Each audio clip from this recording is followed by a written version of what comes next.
nosso curso. Quantos estiveram aqui na terça passada? Levanta a mão, para eu ter uma noção. Ótimo. Quantos que assistiram o vídeo gravado? Dos que não vieram, que assistiram o vídeo. Então, muito importante a mensagem, irmãos. Muito importante mesmo. Um amigo meu, pastor de outra igreja, está reunindo a igreja dele para poder passar aquela mensagem. Então, assim, impactante, que ele achou importante. E nós estamos tratando de estudo, né? Eu estou falando que isso aqui é uma série de estudo, Identidade Celeiro, que nosso objetivo é falar da identidade do céu. Na terça-feira passada eu falei aqui que nossa igreja é uma igreja o quê mesmo? Apostólica. Os irmãos estão bons, hein? Queria ter alunos assim. Excelente. Nossa igreja é uma igreja apostólica.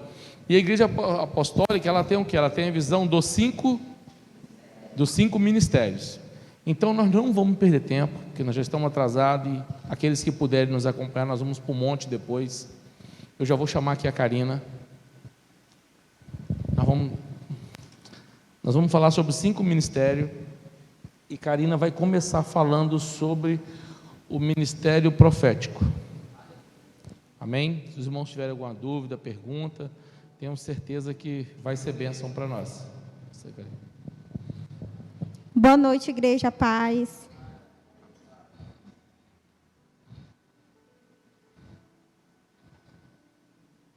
Gente, todo mundo sabe que eu falo muito, né? Mas hoje eu vou ser o mais breve possível. Então, eu vou falar sobre o ministério profético.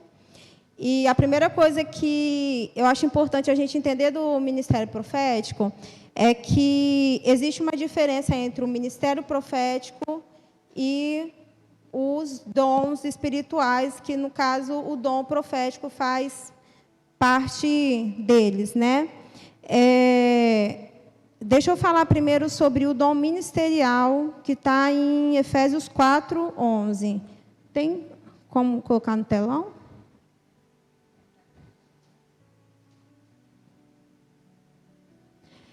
E ele designou alguns para apóstolos, outros para profetas, outros para evangelistas e outros para pastores e mestres, com o fim de preparar os santos para a obra do ministério, para que o corpo de Cristo seja edificado, até que todos alcancemos a unidade da fé e do conhecimento do Filho de Deus e chegamos à maturidade, atingindo a medida da plenitude de Cristo. Até aí tá bom. Ali, queridos, fala sobre ministério, sobre os 5 ministérios que são para a edificação da igreja, que é os pastores, apóstolos, mestres, evangelistas e profetas. Muitas das vezes a gente acaba confundindo o profeta com aquele que tem o dom da profecia, porque nem todo aquele que tem o dom da profecia, ou que um dia é usado no dom da profecia, é um profeta ministerial, né? Porém, como o apóstolo Marcos fala, né, pastor, é quase impossível, né, um profeta ministerial não ter o dom da profecia, né? Mas são 2 coisas que precisa ficar bem claro. Por quê? Porque o dom ministerial, o ser chamado para ser profeta, é algo que o Senhor te chama e te separa para aquilo. E você é profeta de qualquer forma, é profeta onde você quiser. E como que eu vou dizer assim, a sua vida sempre vai ter uma inclinação para o profético, sabe? Como que eu vou explicar assim, mais ou menos, gente? Porque existem coisas que são muito específicos daquele que tem um chamado para profeta. A sede muito grande da palavra, porque o profeta nada mais é o porta-voz de Deus aqui na terra. E se uma pessoa se diz profeta, mas não conhece a palavra de Deus, como poderá essa pessoa ser um porta-voz de Deus aqui na terra? Então, existem coisas muito pontuais e específicas de um profeta. Uma intimidade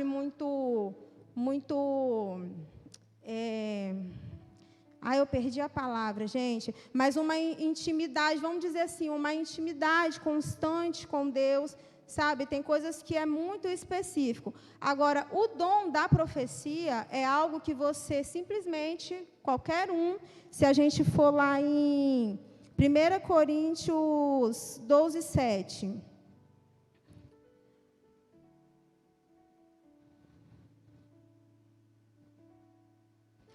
A cada um, porém, é dada a manifestação do Espírito, visando do bem comum. Pelo Espírito, a um é dada a palavra de sabedoria, a outro, pelo mesmo Espírito, a palavra de conhecimento, a outro fé, pelo mesmo Espírito, a outro dons de curar, pelo único Espírito, a outro poder para operar milagres, a outro profecia, a outro discernimento de espíritos, a outro variedade de línguas e ainda a outro interpretação de línguas. Todas essas coisas, porém, são realizadas pelo mesmo e único Espírito, e ele as distribui individualmente a cada um como quer. Ora, assim como o corpo é uma unidade, embora tenha muitos membros, e todos os membros, mesmo sendo muitos, formam um só corpo, assim também com respeito a Cristo. Então, aqui, aquela outra passagem que a gente leu, fala a respeito dos 5 ministérios.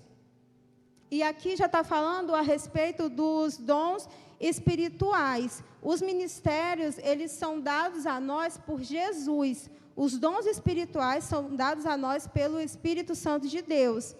E uma forma bem assim, para a gente poder diferenciar isso, é que o ministério, o Senhor vai te chamar e te separar para aquilo. O dom ministerial, você pode pedir qual você quiser ao Espírito Santo de Deus. E aquele que ele entender que vai ser útil a você, que vai ser útil para usar através da sua vida para a edificação do corpo, esse ele vai te conceder. E um desses é o da profecia, sabe? Um profeta, ele é profeta em qualquer momento, em qualquer lugar, em qualquer situação.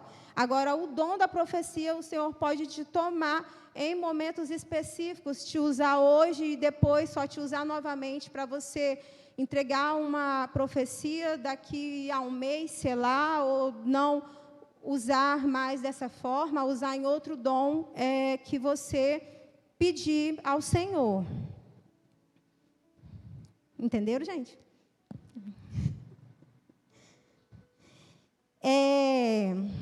Agora, ambos os dons, tanto o dom ministerial quanto o dom da profecia, e como eu falei, o dom da profecia é algo que sempre o profeta vai ter, né?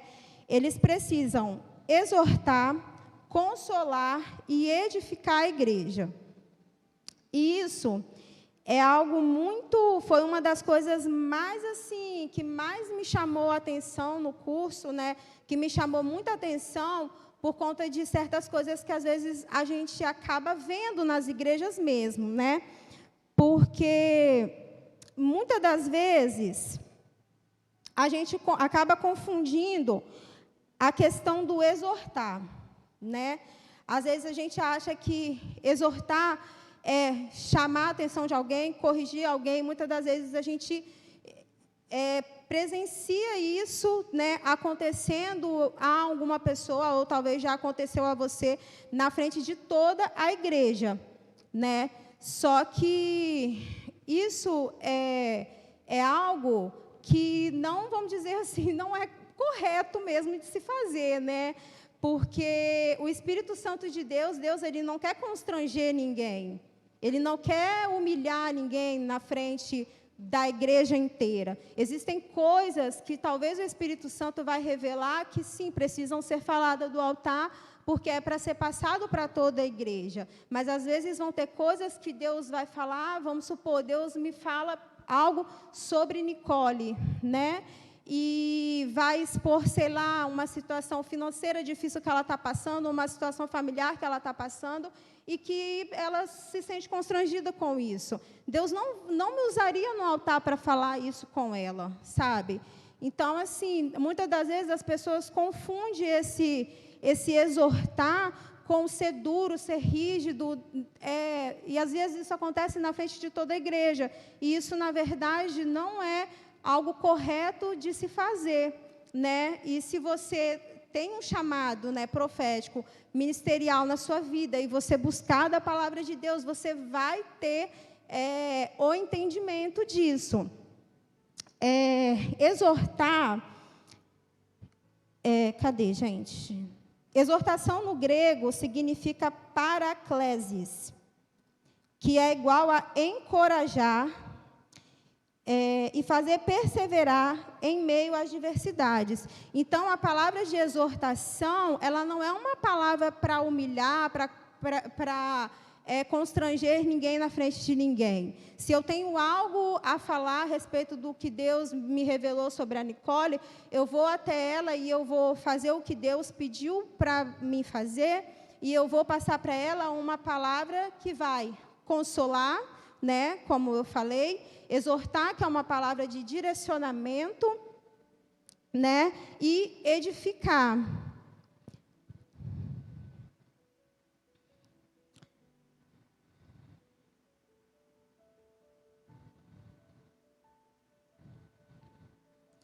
E isso que eu estou falando, gente, sobre a exortação, a edificação e a consolação, é algo que a gente sempre precisa se atentar em uma profecia, porque ela precisa carregar ou os três, ou algum desses três direcionamentos de Deus, sabe?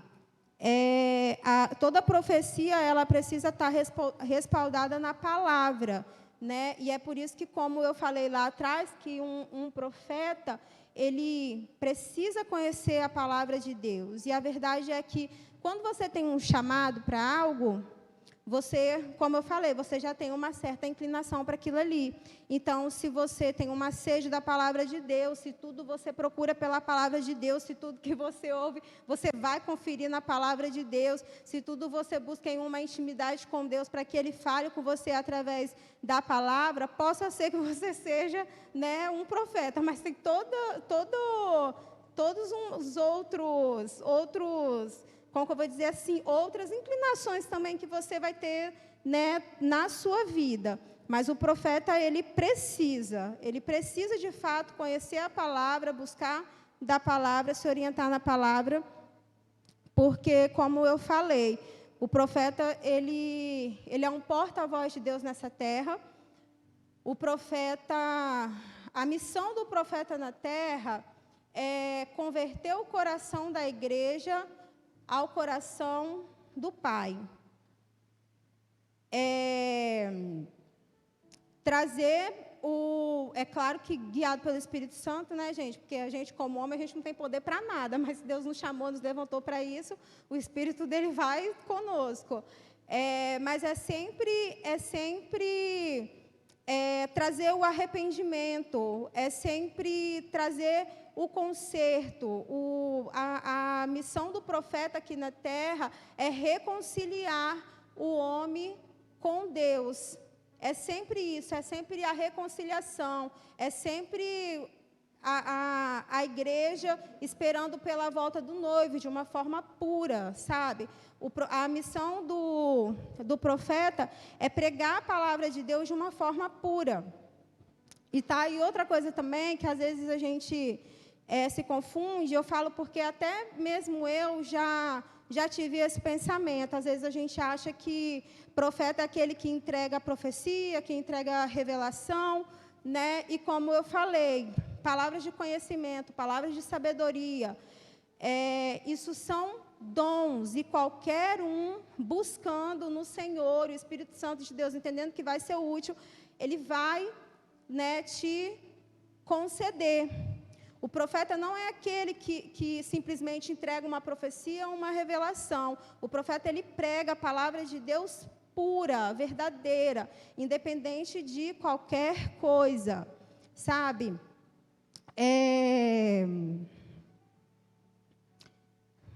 O profeta, ele interpreta a palavra de Deus segundo o Espírito Santo de Deus, ele desmascara o pecado, ele proclama a justiça e ele combate a frieza do povo de Deus. Tudo isso que eu estou falando aqui, gente, foram referências que eu fui pegando lá da apostila, né? E na palavra de Deus mesmo. E na maioria das vezes, querido, se você é um profeta, você vai ser rejeitado. Porque no tempo em que a gente vive, onde tudo tem nada a ver, no tempo onde a gente vive, onde muitas coisas são aceitas em alguns lugares, né? Para não perder pessoas, quando você abrir a sua boca para proclamar a verdade, você vai ser rejeitado, sabe? Então, assim, é um ministério lindo, é claro, né? É lindo você ouvir Deus falando com você, é lindo você ver Deus entrando nos seus sonhos e te revelando coisas, mas também é um ministério bem pesado, porque hoje nós vivemos tempos bem difíceis, sabe? E às vezes as pessoas falam assim, mas a gente tem que tomar cuidado da forma como nós falamos com as pessoas. Mas uma coisa que eu entendi, gente, eu não sei se todo mundo vai concordar comigo, mas eu estou falando pela minha vida pessoal. Às vezes não interessa como você fala. Às vezes não interessa. Às vezes não interessa como você vai falar. Às vezes, simplesmente de você falar a verdade, independente de como você fale, aquela pessoa já vai te rejeitar. Simplesmente por rejeitar a verdade e querer continuar naquele mesmo caminho, sabe? Então, é um ministério que é lindo, mas é árduo, mas você também precisa ter a certeza de quem você é em Deus, quem Deus é em você. Você precisa ter a certeza de quem está falando com você é Deus, para quando eu for falar algo para alguém, essa pessoa me rejeitar, eu ter a certeza no meu coração, Deus, eu fiz o que o Senhor me pediu.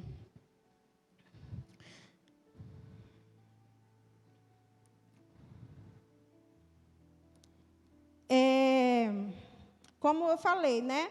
O profeta precisa, né, buscar da palavra de Deus, ter uma intimidade constante com Deus, porque a verdade é que a intimidade e a busca da palavra, como que eu vou dizer assim, são os principais instrumentos, vamos dizer assim, para guiar esse ministério. Como, por exemplo, vamos colocar aí, se eu sou um levita, eu preciso estudar sobre música, eu preciso ensaiar com os instrumentos, porque sem isso eu não vivo o meu ministério, né? E o profeta, como eu falei, como ele precisa ouvir a voz de Deus, né? Como ele precisa ser o porta-voz de Deus nessa terra, ele precisa dessa intimidade, dessa busca constante com o Senhor.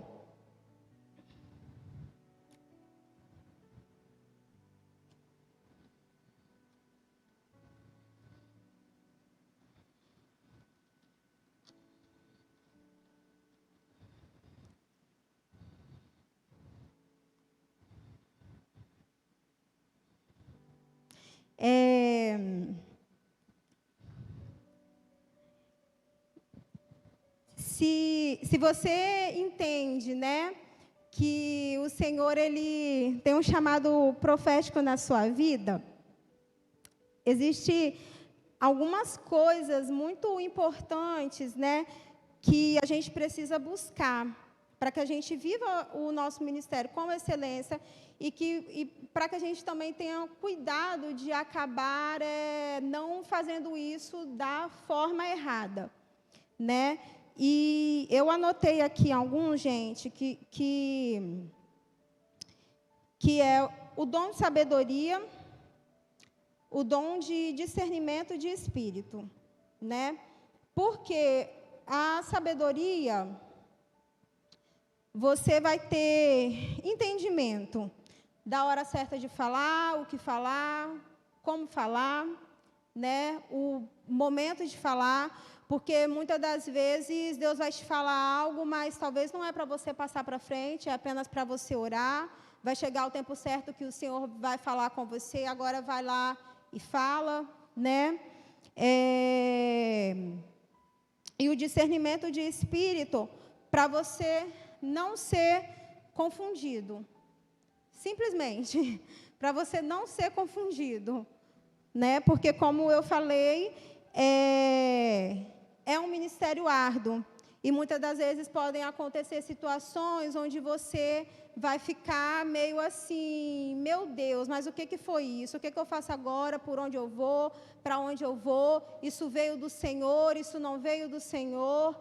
Então, assim, a sabedoria, o discernimento de espírito são dois dons muito, muito importantes na vida de um profeta, né?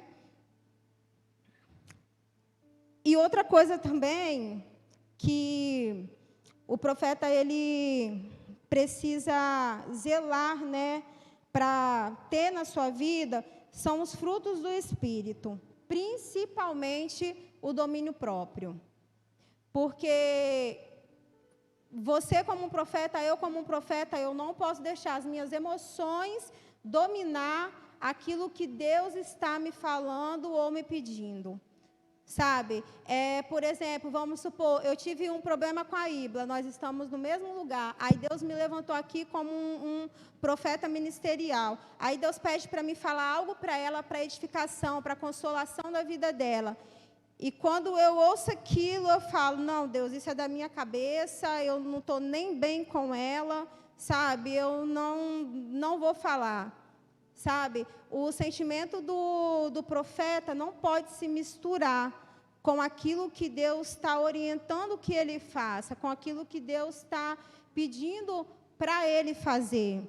Tanto no sentido ruim, como eu dei o exemplo aqui agora, né, de eu estar chateada, está repreendido o nome de Jesus, estar chateada com a Iba e privar ela daquilo que Deus está querendo falar com ela através da minha vida, tanto de coisas boas, como muitas das vezes pode acontecer de você estar passando por um momento na sua vida e uma pessoa vir falar, não, vai dar tudo certo e tal, e na verdade aquilo ali ser algo do emocional, sabe? Não ser algo realmente direcionado por Deus, mas ser algo do emocional, porque nós precisamos entender que a gente não pode colocar o nome de Deus naquilo que a gente mesmo quer falar, sabe? Às vezes eu quero falar alguma coisa para o Gabriel, e aí eu chego e falo, olha, eis que Deus manda te dizer mentira. Eu estou falando porque eu quero falar e coloco o nome de Deus no meio, né? Então, assim, é algo que precisa se ter muito cuidado, gente. Então, assim, para vocês perceberem e entenderem como é um ministério sério, muito sério. Porque pensa só, Deus te separa e fala, eu vou te usar como porta-voz, como meu porta-voz na terra. Sabe? Isso é algo muito pesado. É algo muito pesado. Porque se eu estou aqui como porta-voz de Deus na terra, o que vai chegar até a vida da Ibla através de mim, ela vai entender que é a voz de Deus. Então, pensa só, se eu falo para ela algo que, na verdade, não vem da parte de Deus, né? E, por isso, a intimidade com Deus precisa ser constante, porque você precisa, de fato, ouvir. Por isso que a busca da palavra precisa ser constante, porque você precisa ter cuidado no que você vai falar, porque tudo o que você falar precisa estar respaldado na palavra. Gente, eu já estou acabando.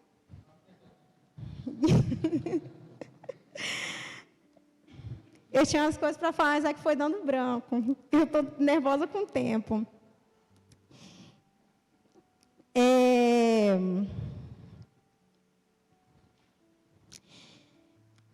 Quando a gente ouve falar que o ministério do profeta, né, é ser boca de Deus nessa terra, né, como eu acabei de falar aqui agora, parece algo muito pesado. E, de fato, é algo muito pesado, né? É algo de muita responsabilidade, né?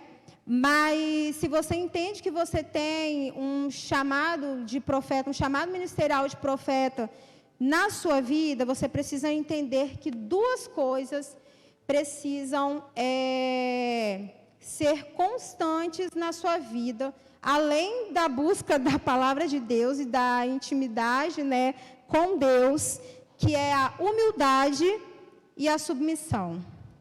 Porque não é porque você ouve a voz de Deus, porque você tem uma intimidade forte, constante com Deus, que Deus te revela as coisas, que você vai deixar isso subir para o seu ego, sabe?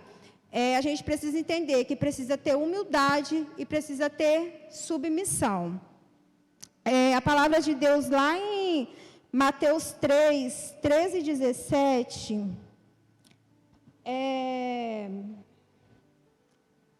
3, 13 e 17.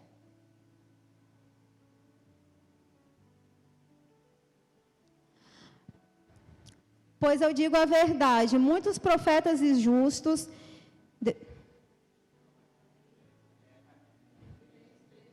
3, 13 e 17. E não é que estava falando de profeta? E eu fui lendo, Roberto, vai chegar lá. 13, do 13, Davi. 3, 13, 17.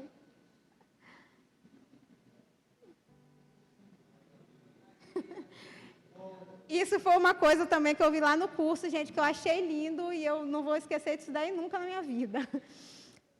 Então, Jesus veio na Galiléia, ao Jordão, para ser batizado por João. João, porém, tentou impedi-lo, dizendo: eu preciso ser batizado por ti, e tu vens a mim?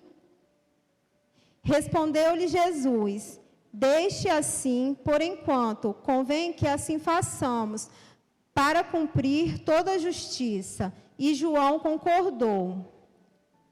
Assim que Jesus foi batizado, saiu da água. Naquele momento, o céu se abriu e ele viu o Espírito de Deus descendo como pomba e pousando sobre ele.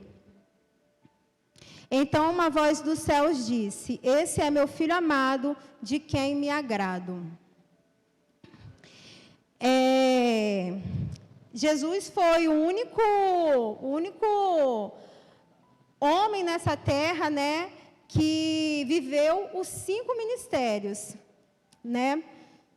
Só que quando a gente lê essa passagem, é muito interessante. Por quê? Porque João Batista, ele era o profeta daquele tempo. Ele era a autoridade espiritual ali, naquele momento, naquele território.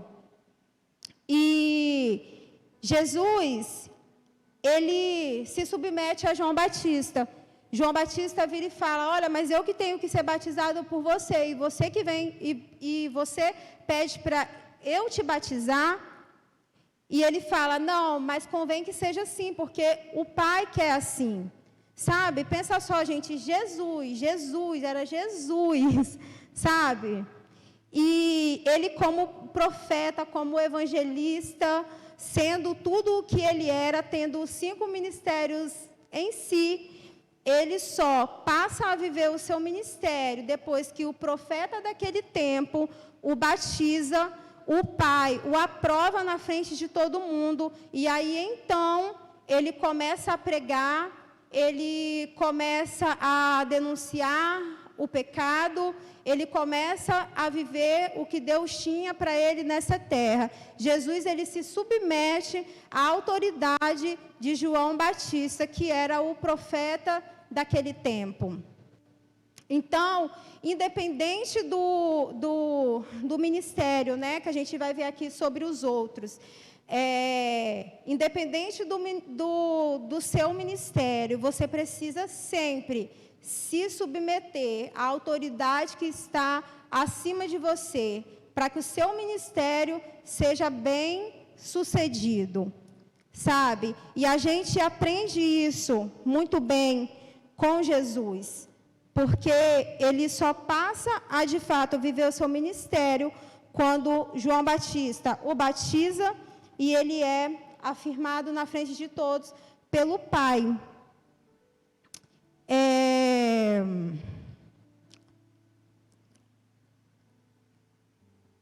E a segunda questão sobre a humildade, sobre a submissão, né? O primeiro que eu falei é para todos os ministérios, porque, como eu falei, Jesus, ele viveu os 5 ministérios, mas esse é bem específico para o profeta. 1 Coríntios 14, 29 e 33.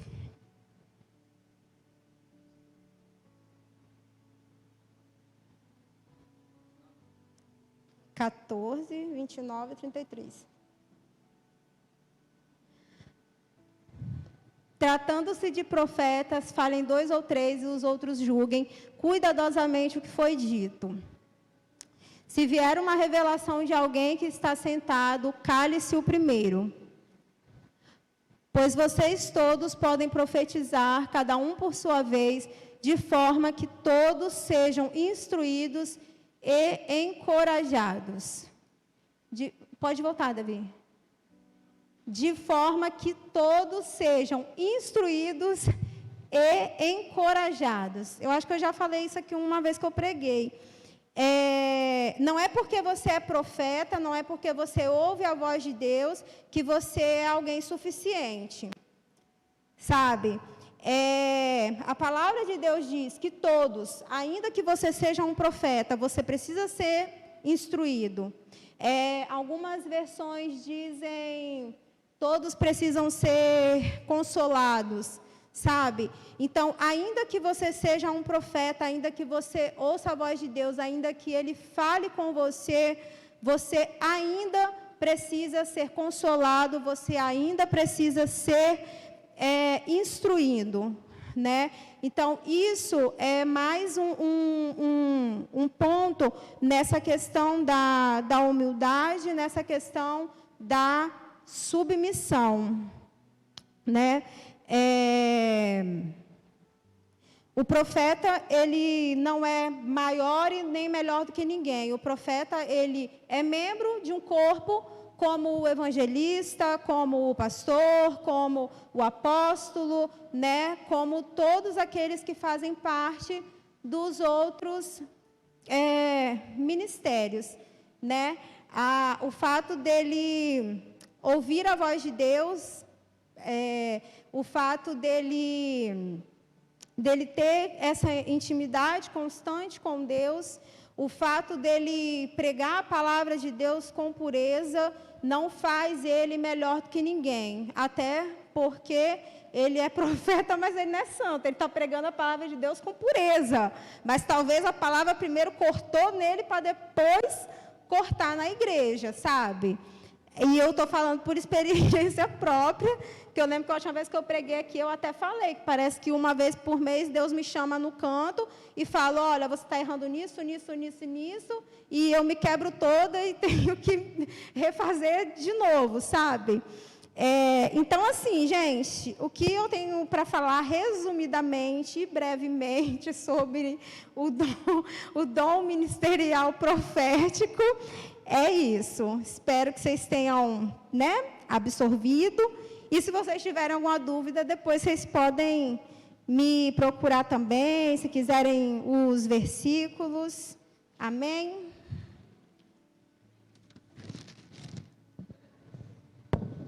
Vamos aplaudir o Senhor?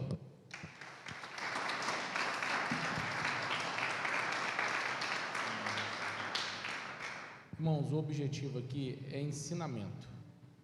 Não adianta falar que a nossa igreja, a igreja apostólica, tem 5 ministérios e você não entendeu o que é um ministério profético. Por isso nós estamos assim, queremos detalhar, na verdade, entendeu? Algumas explicações. No final, eu estou vendo aí uma possibilidade de ter algo em PDF para poder passar como um resumo do que foi dito para quem acompanhou, entendeu, os estudos. Nós não vamos estudar os 5 ministérios hoje, não vai dar tempo, eu não quero fazer uma coisa cansativa, eu prometi que seríamos breve, por isso eu falei, provavelmente vamos fazer em 4 aulas, se não der em 4 aulas, nós vamos fazer em 5, em 6, eu acho melhor do que fazer uma coisa forçada, concorda? Até porque amanhã vamos trabalhar, a mente vai ficando cansada, aula é um negócio, eu particularmente acho meio chato, fica cansativo, dá sono, e essa parte é a parte que realmente precisamos aprender.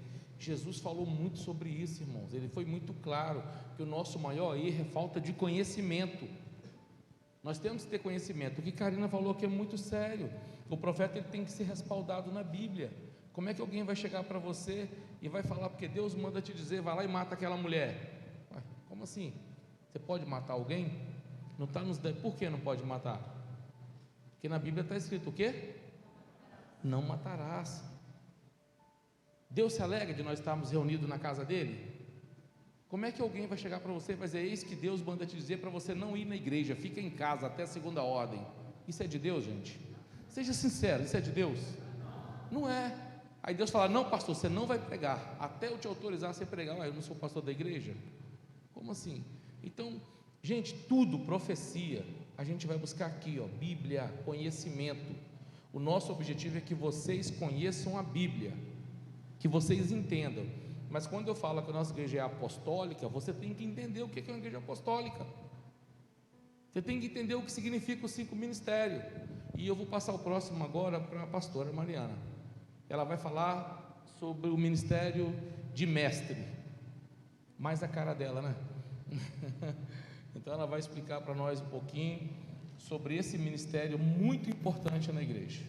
Não adianta nós termos uma congregação que acha que porque o pastor Charles vem aqui dar um estudo, nossa, o pastor Charles é mestre. Gente, eu não quero uma igreja que se enquadre no ditado de que terra de cego quem tem um olho é rei. Não, aqui nós temos que conhecer Bíblia, temos que saber que quem está pregando tem respaldo naquilo que está se falando. Amém? Amém, Paz do Senhor, igreja. Não vou demorar igual a Karina falou, 30 minutos não, até porque uma das maiores características do ministério de mestre é ser direto, sucinto e muito objetivo e claro. Amém? Profeta é outra história. Mas como a Karina leu aqui em Efésios 4, lá no capítulo, no versículo 11, vai falar justamente que Deus instituiu os 5 ministérios. Quando Jesus subiu, ele deixou instituído ao homem os 5 ministérios ao qual ele tinha. Então, querido, se qualquer pessoa chegar perto de você e falar, eu sou mestre, eu sou profeta, eu sou evangelista, apóstolo e pastor, você corre, porque sinceramente não veio do céu não. Não existe homem perfeito na terra como Jesus que obtém os 5 ministérios. Até porque dons ministeriais é Deus que dá.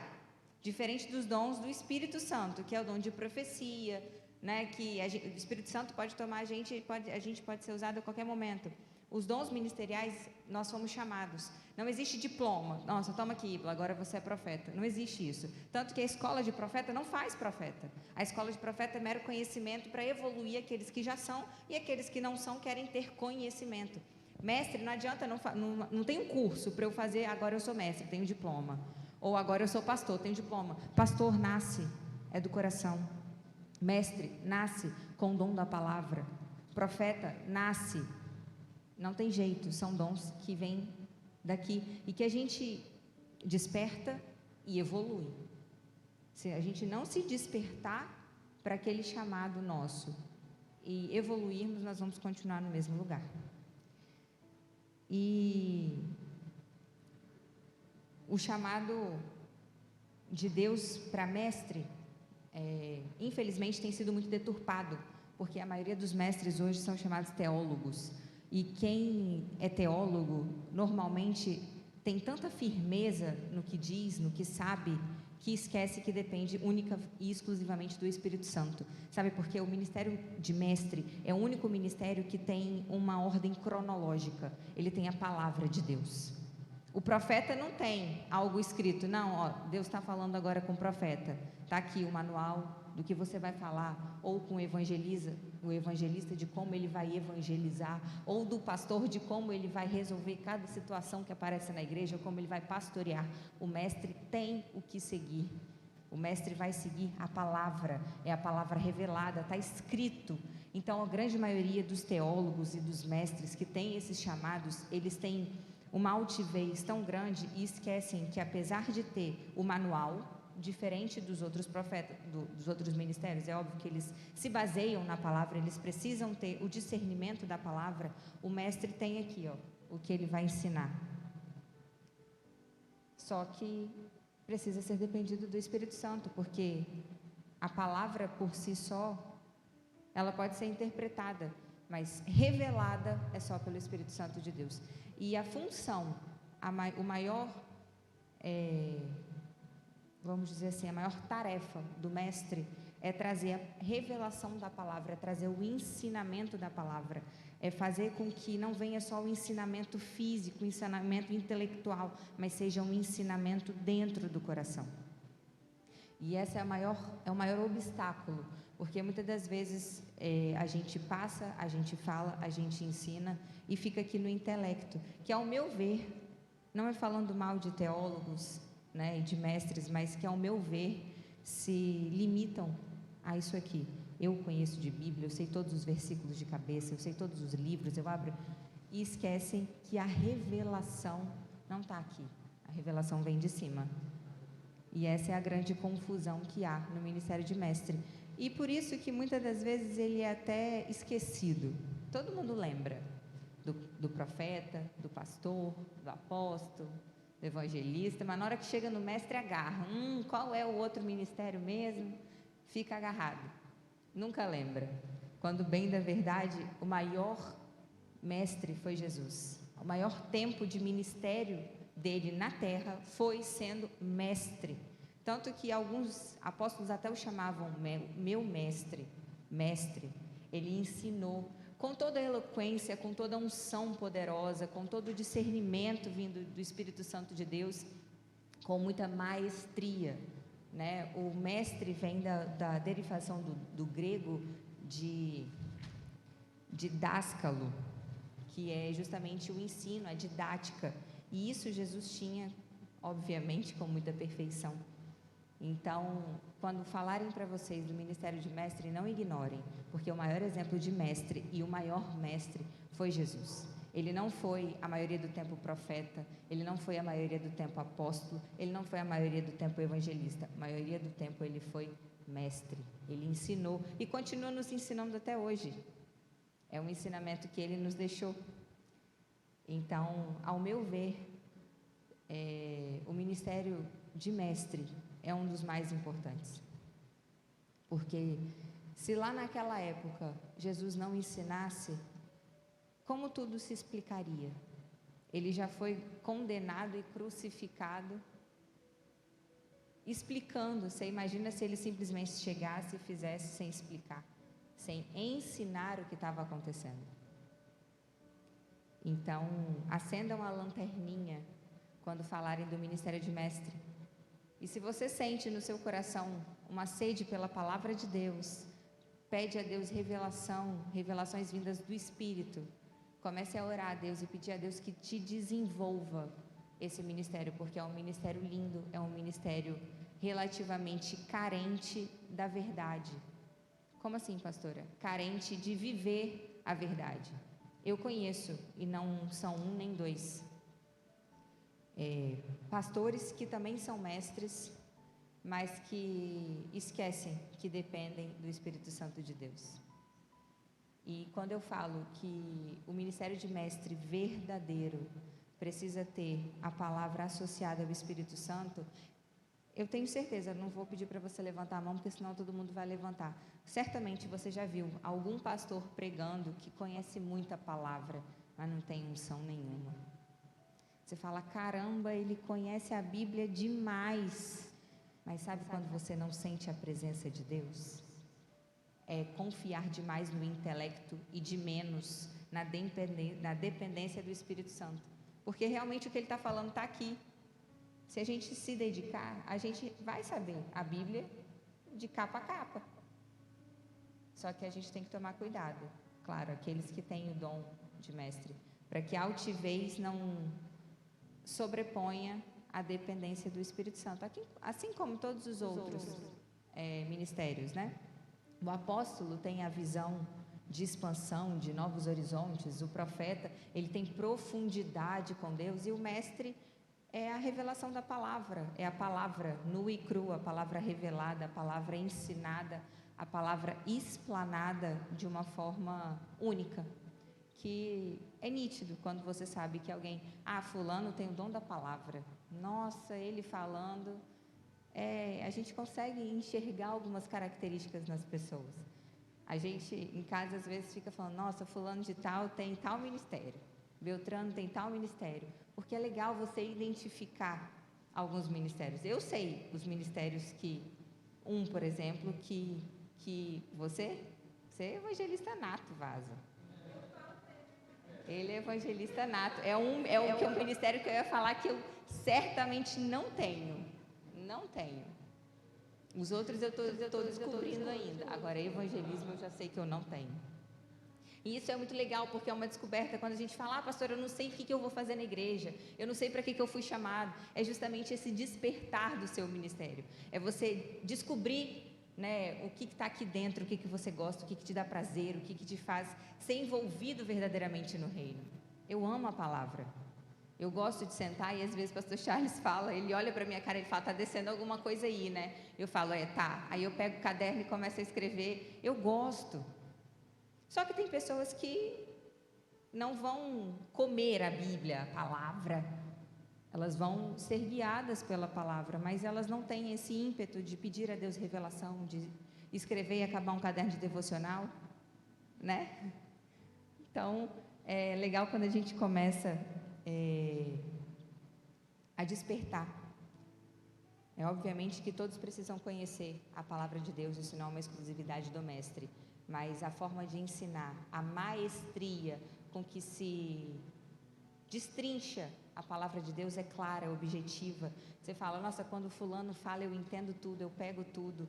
É um dom verdadeiramente vindo de Deus, né, que a gente pode usar tanto dentro da igreja quanto fora. Eu sei que eu nasci com esse dom e não é à toa que eu busquei a minha profissão, que é ser advogada. Eu sei que eu tenho o dom da palavra, né? Obviamente o ministério de mestre é muito além disso. Você precisa buscar, você precisa depender do Espírito Santo, você precisa de orar. Agora, dentro do tribunal, obviamente que eu dependo do Espírito Santo de Deus na minha vida, porque você ir diante de um juiz é só Jesus mesmo na sua vida.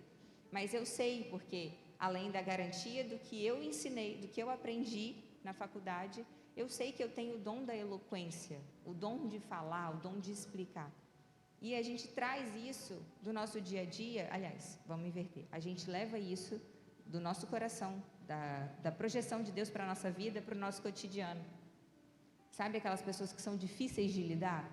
Que falam assim, nossa, eu não suporto fulano, porque chega já é uma faca assim, direta, já entra aqui. Você fala, se fosse crente, tem o ministério profético. Porque ou para ser gente turrona, direta, reta, sangrenta, é o tal do profeta.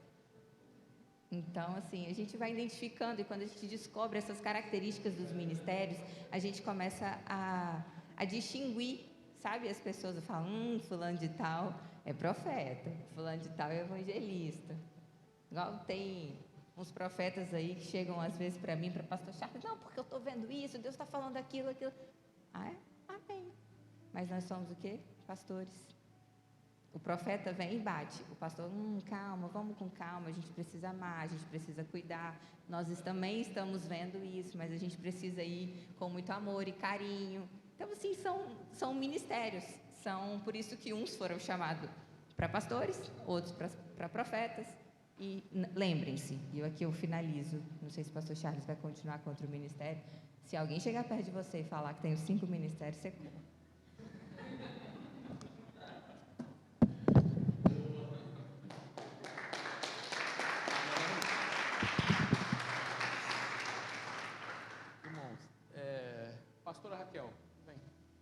para ir mais um hoje.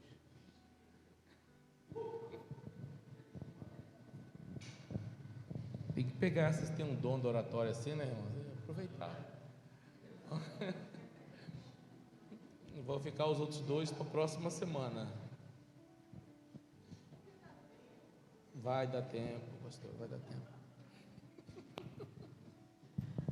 Glória a Deus, paz do Senhor, boa noite, Deus abençoe.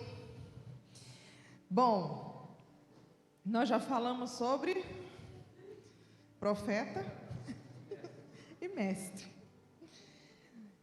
Eu ia colocar ali a figurinha, mas não deu tempo, cheguei direto do trabalho agora. Mas todo mundo já viu na internet uma figurinha da mão com os 5 ministérios? A ilustração? Quem nunca viu? Nossa, quanta gente. Consegue puxar aí não, Davi, para a gente? Vai lá no Google. Os 5 ministérios na mão. Põe assim que de repente você acha a imagem.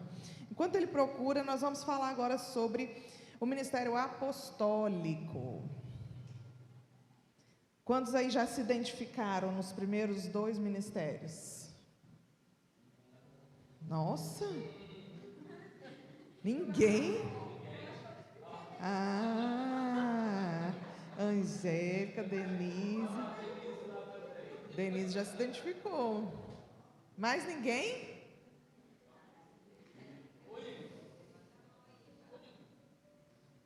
Dudu. Amém. Glória a Deus.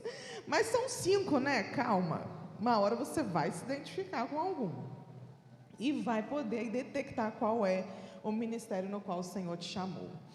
O que é o ministério apostólico? A visão do ministério celeiro. A gente ouve tanto o pastor Charles falar, nós somos um ministério apostólico. Tá. E o que isso tem a ver comigo? Onde é que eu fui parar? Que barco é esse que eu entrei? Né? Vamos lá, vamos saber. O que é o ministério apostólico? Os apóstolos, primeiro que eles são reconhecidos pela igreja. Como assim? Ele tem algumas características. O apóstolo ele também abre caminho para o povo de Deus passar. O apóstolo ele tem uma unção de pioneiro. Como assim? É aquele que chega num lugar, olha para um estabelecimento, fala, isso aqui vai virar uma igreja, abre a igreja e fala, aqui vai começar, vai ser a primeira de muitos. Eu vivi isso há 1 ano e 2 meses atrás. Vamos ali dar uma volta? Vamos. Entrei no carro, de gaiato no navio, batemos aqui na porta. O que é isso aqui, pastor? Vai ser a igreja. Hã? Que igreja? Ministério Celeiro. Mas já? Então seja bem-vindo ao primeiro ministério celeiro de muitos que Deus vai abrir pelas nações. E Deus conta comigo e com você para fazer essa obra acontecer. Amém? Por quê? Porque Deus te deu um pastor que tem uma visão de águia, uma visão pioneira, que Deus chamou para fazer diferença nessa terra. Amém? Então o apóstolo identifica e ativa o seu potencial. O apóstolo ele vê uma ovelha e ele consegue identificar o potencial daquela ovelha e ativa. Ativa como? Ativa te dando responsabilidades, colocando você em uma função, aguardando e observando se você vai corresponder àquela responsabilidade. Então não pense você que você é colocado sob uma responsabilidade só porque você é lindo, bonitinho. Deus está direcionando os pastores, a pessoa que deu essa responsabilidade para você, para que você tenha o seu dom e o seu chamado ativado. Até porque você jamais vai ser ativado se você continuar quietinho, sentadinho no banco, esquentando a cadeira, não é verdade? o apóstolo, ele mantém a igreja na base correta da sua fundamentação. Qual é a fundamentação? Achou? Não? Se ele não encontrar, eu vou só dar uma ilustração bem rápida aqui, depois vocês vão achar. Ah, tá. Depois a gente manda aí para vocês. Numa ilustração rápida que a gente tem na internet, o apóstolo está aqui, ó, no polegar.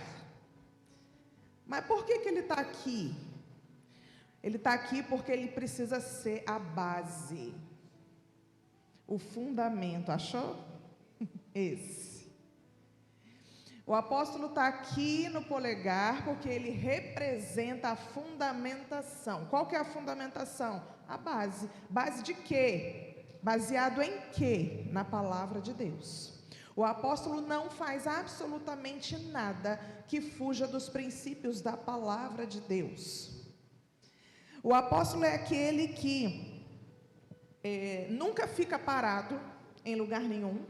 Por quê? Porque ele tem visão apostólica do ID. O apóstolo cumpre o ID 100%. Além de ir, ele também envia. Então ele é como se fosse, nas mãos de Deus, um arqueiro, no qual as flechas sou eu e você. Ele envia as suas ovelhas, os seus discípulos, como flecha para acertar o alvo. Qual que é o alvo? O coração dos perdidos. Então, quando um apóstolo levantado por Deus na terra, ele é instituído para abrir uma igreja, abre outras igrejas, e além disso, ele é reconhecido no céu como o anjo daquela denominação no qual o Senhor constituiu através dele, e toda a direção do céu é enviada para este apóstolo. A visão apostólica, eu costumo dizer que é a mais simples e a mais fácil para nós que estamos debaixo dessa visão apostólica, mas para o apóstolo é a mais pesada. Por quê? Porque o apóstolo, ele tem que formar uma equipe. Como assim? Quem faz parte da equipe do apóstolo? É como se fosse aqui na igreja. Quem é o anjo da igreja? Pastor Charles. Quem é a equipe do pastor Charles? Os pastores auxiliares, os líderes de ministérios, líderes de célula, as pessoas que têm alguma responsabilidade na obra. Deus envia a coordenação para o apóstolo, e o apóstolo coordena e organiza essa equipe. Vocês estão conseguindo me entender? Então o apóstolo vai dar uma direção para os pastores, para os líderes, que ele recebeu de Deus. Algumas outras denominações que não são visão apostólica, a gente vê uma diferença. Exemplo, existem igrejas que não quer dizer que não é de Deus, tá? Cada um tem o seu meio administrativo do reino. Algumas igrejas reúnem lideranças para decidir algo. Outras igrejas decidem, por exemplo, vamos colocar assim, tem um presbitério, reúne os presbíteros, faz uma reunião só com eles, para decidir algo e informar a igreja. Não quer dizer que é errado, não. É apenas uma forma diferente de administrar aquela denominação. Ok? A visão apostólica faz o quê? A visão apostólica entende que o anjo da igreja é conectado com o céu, e o céu traz para ele essa organização, as estratégias necessárias para coordenar a sua equipe. É o modo administrativo de Jesus na terra. Lembra quando Jesus organizou os seus discípulos? E ele pegou cada um na sua profissão, cada um com a sua identidade, cada um com a sua característica, cada um com a sua personalidade diferente. E ali ele organizou aquele grupo de discípulos e enviou-os, cada um a fazer, a cumprir o ID. Amém? Então, o apóstolo, ele tem uma posição de frente que não é uma posição de glamour. Não é tão chique assim quando se acha um nome apostólico. Parece chique, né? O nome pode ser chique, mas a posição dele não é tão, não. É o que mais tem que descer. É o que mais tem que estar. Olha aqui, vamos voltar para a ilustração? O apóstolo está aqui como base. E quem está embaixo dele? Quem está aqui pisando nele? Quem está aqui pisando no apóstolo? Todos os outros 4. Mas não pisando na maneira negativa de ser. Entendam. É a questão do peso espiritual que o apóstolo carrega. Porque o apóstolo tem que coordenar todos esses 4 ministérios. Entende? Porque o apóstolo, ele vai receber nas igrejas que ele vai abrir todos esses 4 ministérios. E ele tem que aprender a organizar e a enviar, a identificar todos os outros ministérios. Vocês conseguiram entender? E aí, eu sou suspeita para falar, porque eu sou apaixonada pela visão apostólica. Quando eu me converti, eu já me converti numa visão apostólica, há 22 anos atrás. Então, vivi um avivamento muito grande, já contei um pouquinho do testemunho, né? Quando eu saí, eu me converti, a igreja tinha 230 membros, mais ou menos. Quando eu vim embora para o Espírito Santo, ela estava com 5.000, hoje já tem 20.000. Então, eu tive o privilégio e a oportunidade de viver esse avivamento gigantesco através da visão apostólica. Então, eu creio que em breve o Ministério Celeiro vai ter mais de 50.000 pessoas. E eu creio e tenho certeza que eu e você fomos escolhidos por Deus para fazer parte dessa história. Amém? Deus abençoe.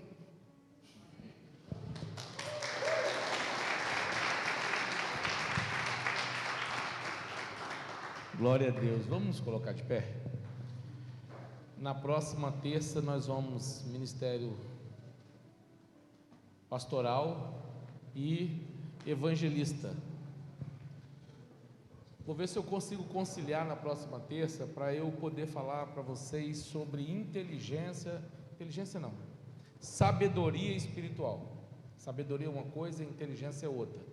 Eu vou falar sobre sabedoria espiritual também. É um tema muito interessante. Se fosse você, não ficaria de fora, tá bom? Obrigado por vocês estarem aqui. Se alguém tiver alguma dúvida, a gente não vai embora com dúvida. Pode perguntar para eles, tá? Para mim também. Amém? Vamos orar, agradecer a Deus por esse momento, por hoje. Senhor, obrigado, Pai amado, por este momento, Senhor, que nos reunimos em Tua casa, ó Deus, para podermos, ó Deus, aprendermos mais de Ti, aprendermos, ó Deus, um pouco mais da Tua palavra. Ó Pai, no nome de Jesus, ó Deus, permita, Senhor, que tenhamos, ó Deus, verdadeiramente uma igreja, ó Deus, que Te busca, Senhor, que Te adora, mas que também, Senhor, busca, ó Deus, o conhecimento, para que possamos, ó Deus, verdadeiramente, ó Deus, entendermos o que Jesus falou, que nosso maior erro é a falta de conhecimento. Por isso te pedimos, ó Deus, sabedoria, te pedimos inteligência espiritual, Senhor, para lidarmos com o nosso dia a dia, ó Deus, e aprendermos mais de Ti. Continua, ó Deus, conosco, no nome de Jesus. Amém. Amém. Obrigado a participação de vocês hoje. Aqueles que puderem, nós vamos ao monte agora.